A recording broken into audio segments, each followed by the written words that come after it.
आया कि सेठ को लगा कि अब मैं जाने वाला हूं, तो क्यों ना आज मैं अपनी पूरी प्रॉपर्टी, अपनी पूरा ज्ञान इसको मैं दे के जाऊं, जिससे कि मेरा, क्योंकि आज का आपको भी पता है कलयुग हो या स्वर्ग जिसको कहा जाए सतयुग हो, सभी में घुटना पेट को ही नपता है। मतलब कि पिता हमेशा अपने पुत्र को धनवान, बलवान और सभी वान देखना चाहता है। तो उसी पिता ने भी वही सोचा कि मैं क्यों ना इसको आज पूरी प्रॉपर्टी के साथ साथ कुछ ज्ञान की ऐसी बातें भी दे के जाऊं जिससे कि ये आगे भविष्य में कभी भी कमजोर ना पड़े। तो उसने लास्ट समय अपने बेड पे और पुत्र को 4 शब्द बोले, 4 समझाइश दी, समझाइश जिसको कहा जाए कि बेटा तुम्हें जिंदगी में ये काम करना है। तो ये 4 समझाइश आप सभी लिखिए। पहली समझाइश थी उसकी कि बेटा आपको काम पे हमेशा छांव में जाना है और छांव में आना है। पहली उसकी राय थी कि बेटा जब भी तुम अपने काम पे जाना है तो कैसे जाना है, छांव में ही आपको काम पे जाना है और छांव में काम से आना है। दूसरी उस बंदे की समझाइश थी कि बेटा तुम्हें अपने मकान की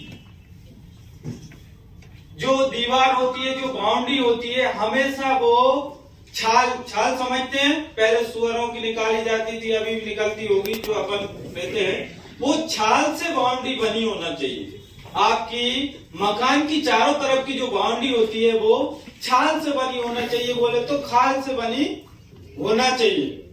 तीसरी उस बंदे की समझाइश थी, उन सेठ जी की समझाइश थी कि बेटा आपको हमेशा मीठा भोजन करना है। कैसा भोजन करना है? मीठा भोजन करना है। और चौथी समझाइश थी कि हमारे घर की लक्ष्मी को हमेशा बांध के रखना है। लक्ष्मी बोले तो उसकी वाइफ, बीवी को हमेशा बांध के रखना है। ये उसके 4 समझाइश थी, मंत्र थे, जिसको कहा जाए पिता के 4 जादुई मंत्र थे। इसके बाद पिताजी जो है, आपने देखा होगा टीवियों में जल्दी आंखें बंद कर लेते हैं, आंखें खुली रह जाती है और मर जाते हैं। तो ऐसे ही वो सेठ जी भी कहाँ हो गए, चले गए। इसके बाद अब बंदे ने काम पे स्टार्ट कर दिया। जैसे कि आप लोग ये समझ रहे हैं कि इसके बाद से काम उसने स्टार्ट किया। कैसे किया कि अपने घर से लेके ऑफिस तक टेंट लगवा दिया। क्या करवा दिया? टेंट लगवा दिया। मतलब कि बंदा छांव में जाएगा, छांव में जाएगा, मतलब फॉलो कर रहा है किसको? मंत्र को। दूसरा मंत्र उसने क्या किया, जहां जहां आसपास गांव में जो भी पशु की खाल उतरवा के पूरी तार फेंसिंग के ऊपर डलवा दी। मतलब बंदा फॉलो कर रहा है। तीसरा, उसने हमेशा जलेबी और गुलाब जामुन नहीं खाना पसंद किया, क्योंकि पिताजी क्या बोल के गए थे, मीठा खाना है। चौथा, अपनी बीवी को पकड़ के वो बेड से बांध दिया। पिताजी बोल के गए कि बांधना है, खुली नहीं छोड़ना।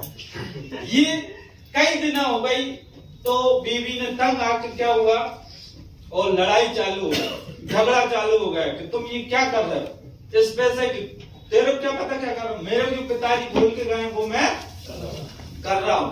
तब उसकी वाइफ ने बताया कि ये आप बिल्कुल ही गलत कर रहे हो, वो कुछ और बोल के गए थे और आप कुछ और कर रहे हो। मैं आपको समझाती हूँ वो आपको क्या बोल के गए थे। पहला वो बोल के गए थे कभी भी अपने काम पे जाओ तो सूरज उगने से पहले और ढलने के बाद हमेशा आपको काम पे आना है। जबकि आपने क्या समझ लिया, टेंट लगवा दो, छांव में आएगा, छांव में जाएगा। दूसरा, पिताजी ने बोला था कि आपके घर की चौकीदारी या तो शेर करना चाहिए या कुत्ता करना चाहिए। आपने क्या किया, आसपास से सबकी चमड़ी निकल रहा, पूरा गांव परेशान आपसे, बदबू आ रही है, घर में रहना मुश्किल हो रहा है। तीसरा उसको बताया गया है कि मीठा खाओ।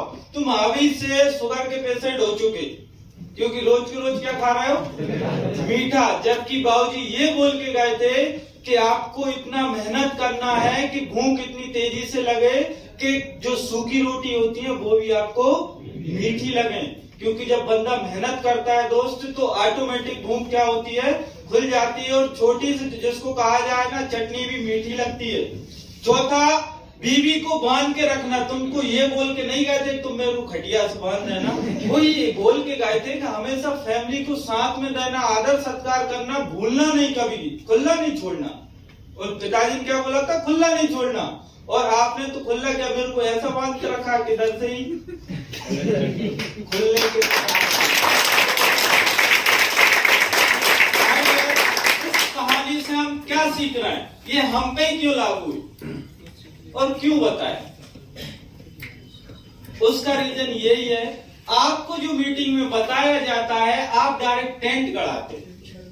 क्या लग रहा है, टेंट लग रहा है। अभी बीपी सर ने बोल दिया सप्ताह में आप एक दिन छुट्टी कर लेना, बाकी छुट्टी जरूर करोगे, काम एक दिन भी ना होगा। क्या होगा, पहले छुट्टी होगी। समझ रहे हो, ऐसी सीनियर की गाइडलाइन। आज उल्टा एसआर एएम आप पे हावी हो रहे हैं और आप ऊपर हावी हो रहे हैं। अपने काम को प्राथमिकता ना दे के हम क्या कर रहे हैं, बिल्कुल हाँ।